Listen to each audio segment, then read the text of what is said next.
I never thought that this one thing would be so important for scholarships and college applications. If you have a student in 9th, 10th, or 11th grade, you need to know about this.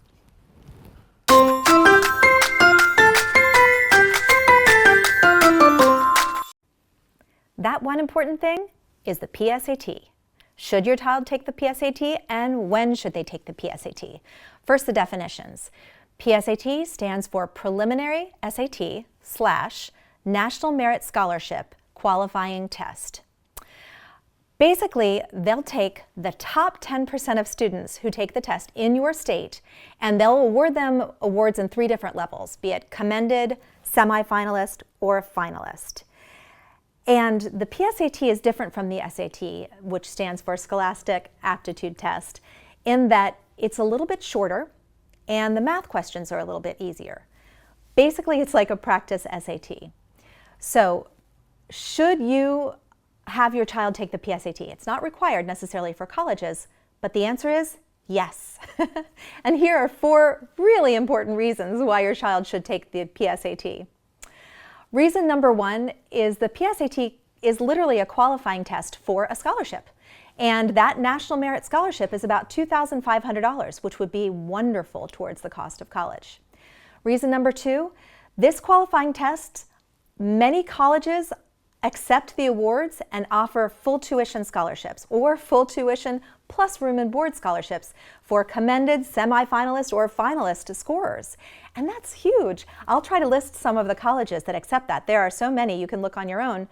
But one of my daughters took advantage of this program, and she literally is paying $0 in tuition for all 4 years because of this test. So is it worth it? Reason number 2 alone.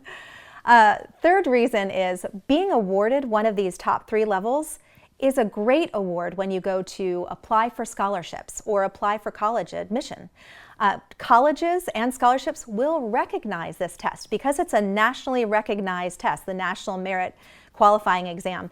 They will recognize it, and it will help you get into the colleges that you want or achieve the scholarships that you are hoping for. Reason number 4, it's a great practice for the SAT. It really is, and most colleges will require the SAT or the ACT, so it would just be a great practice for your student. Now, when should your student take the PSAT? Well, the PSAT is offered every year in October on the same date all across the country. You can probably Google it right now when the PSAT will be offered for this year. But most public schools and some private schools will offer the PSAT to to all the 10th graders. And then what they'll do is they'll see which 10th graders are scoring highest, and then they'll offer the test to them in 11th grade. And 11th grade is when the scores count. The scores in 10th grade do not count. You'll be able to see what the scores are, and it'll kind of help you gauge where you need to work with your child if you get them back in 10th grade. But the 11th grade scores are the ones that count towards the qualifying test. And that's why the schools mainly pick the 10th graders who scored really well to take the 11th grade test as kind of a gauge.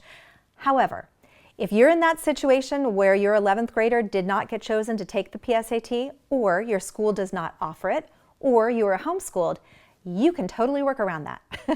You can apply yourself to the College Board website and sign your child up for a PSAT.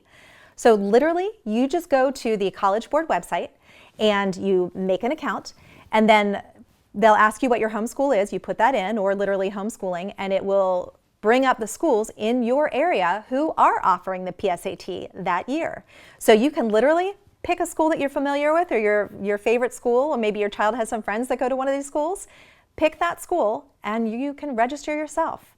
Now what I would do is after a week after registering, I would call the school and talk to their guidance department to see if there's anything that you should know before test day, like what to bring or where to go or how early to get there, and also just to make sure that you are registered with that school, since it'll be a little bit out of the norm.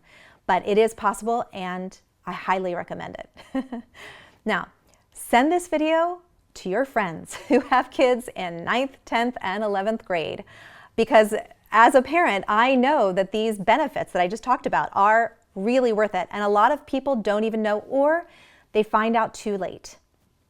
So I'm going to ask you a favor now.